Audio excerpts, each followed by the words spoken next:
Hey guys, it's me David and welcome back to another review. Today we have the very first LEGO Star Wars set based off the Andor TV series, which is premiering in late August of 2022. That is of course the Ambush on Ferrix.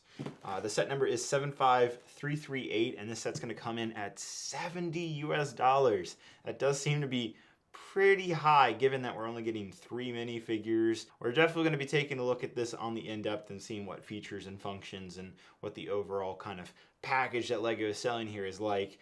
I am personally extremely excited for the Andor series. It looks amazing. That trailer that they dropped earlier this year, kind of, I think during Star Wars Celebration actually, was just amazing. I think a lot of people were ready to write off Andor, but like, nobody wants to watch a show about this one character from Rogue One.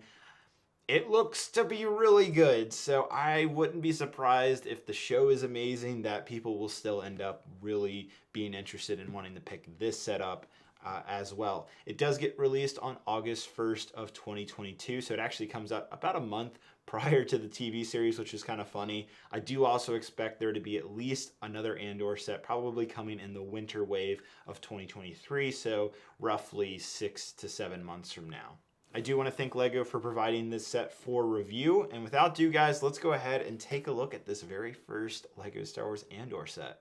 So the price per piece ratio on the Ambush on Ferrix isn't too bad at 679 pieces, but first let's take a look at the minifigures. First up is a character named Cyril Karn. He definitely reminds me of a Bespin Guard a little bit with his hat and uniform, but overall I really like the way this figure turned out, and it looks pretty accurate to the trailer.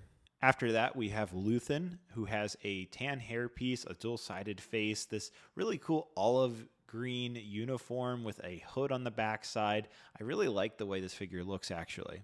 Lastly, we have Cassian Andor with a brand new hairpiece. He also has the same matching skin tone as Din Djarin from the N1 Starfighter set. Overall, a great-looking minifigure. Now moving on to the first part of the set, you get this pretty large speeder bike that actually fits 2 minifigures rather than 1. There's a lot of great details around the speeder. I like what they did here with the color scheme. It definitely stands out as a more unique speeder. And then of course when you put 2 minifigures on there, it looks pretty sweet as well. There is actually 2 different clips for both weapons for both figures, so I really like that addition. Overall, from what I can tell, this looks to be a nice speeder bike and pretty accurate to the show. Now, we don't know the actual name of this ship, so I'm just going to call it a drop ship because it reminds me of a Republic dropship or Republic gunship. And overall, I really, really like the shape and design of this set. Maybe it's just reminding me too much of a Republic gunship, but I'm really enjoying this. It's very fun to hold in the hand, and there's a lot of great details. The wings go up and down, so I have yet to see if that's accurate or not to the show, whether the wings go up when the ship is landed. We'll just have to wait and see. On the top of the ship, we have a rotating cannon, which looks to be very posable, and then we also have 2 stud launchers as well that actually function pretty well.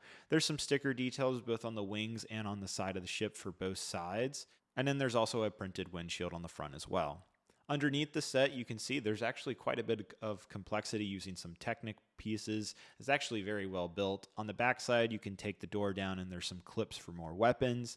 Now, taking a look at the interior, the set actually opens up pretty well to reveal a pretty, I wouldn't call it super spacious interior, but more than I think a lot of you would expect it to have. Between the seats, there's both a crate for extra studs as well as what I assume to be a fire extinguisher. The 4 seats have a backrest and they look to be pretty detailed. However, when you put 2 minifigures in front of each other like this, it does seem a little strange and I wish there was a bigger gap between the seats. Up front, we have a single seat for the cockpit area with a full control layout using stickers, and then when you sit a single minifigure, you can close the cockpit area and see the minifigure through the windshield piece. So I really like that. Here's what it looks like with all 3 minifigures included in the set in the dropship. Again, we don't know the name.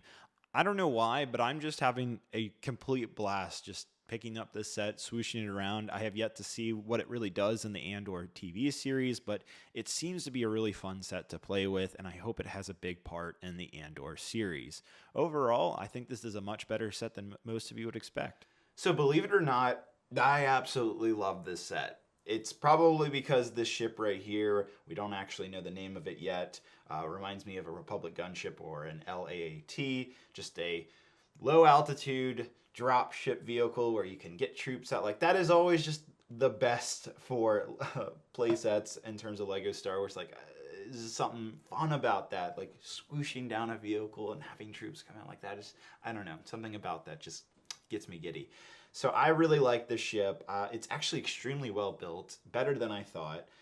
It's weird that, yes, you can fit 5 minifigures in there. It's weird how the 4 passengers work. I wish there was like another gap of studs there to separate some of that. But you win some, you lose some. It's still a very well designed vehicle, and it looks to be about minifigure scale. We see in the Andor trailer, and because again the series hasn't come out yet, 3 of these vehicles flying towards like a city or a town. And I am assuming that this guy right here, I believe his name's Cyril Karn, he seems like maybe a leader, or maybe he's just a normal officer or a normal soldier, but he seems to be a part of some type of military group that's maybe acting under the Empire. And in the Andor trailer, we see a bunch of people dressed up in this particular outfit.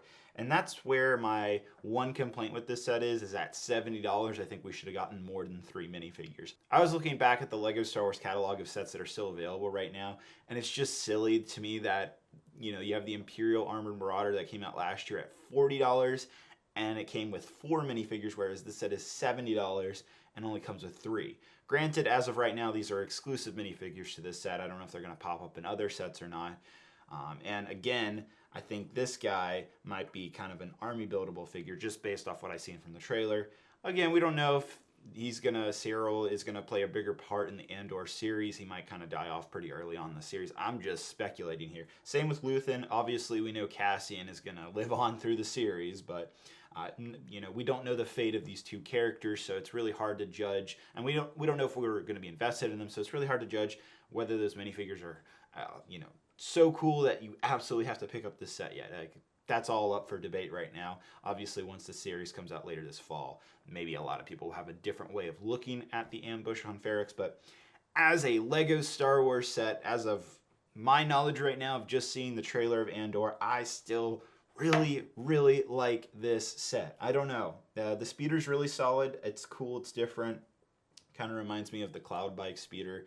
But yeah, this, I'm going to call it a drop ship because that's kind of what it reminds me of. This drop ship is just, it's cool, man. Like, I cannot explain why. This is up there out of all the Lego Star Wars sets as being one of my favorites, actually. Like, it's pretty close to the ATTE. And I know a lot of you are like, whoa, David, this is an overpriced set. This is, you know, all that.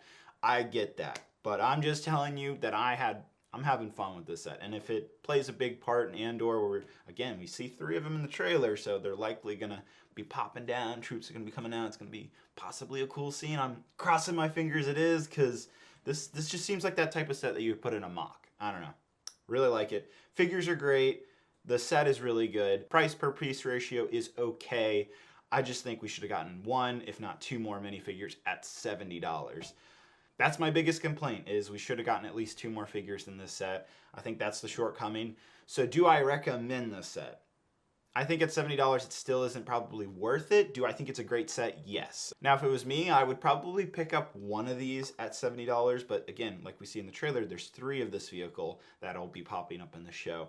And at that point, I would wait for it to come down in price to say $55, $50. I think that's probably where this set should have been priced. But again, we're in that inflation period right now. Lego's just been increasing prices, so I understand kind of why this set is $70, but still should have came with at least 1 or 2 more minifigures, and then I think it would have been fully worth that $70 price tag. Well, let me know what you guys think of this set. I'm extremely excited for Andor to come out. Rogue One is up there. It's actually tied with Revenge of the Sith as my favorite Star Wars movie, so the fact that we're going back to like Rogue One style days of Star Wars is extremely exciting to me, and so I hope this isn't the only Andor set that we get. I imagine we're going to get more in the fall, or most likely in the winter 2023 way, so we'll just have to wait and see what the rest of the year holds, or into next year. Thank you guys so much for watching. I'll see you guys in the next review. Hope you guys have a great, wonderful day, and I'll see you guys later. Bye-bye.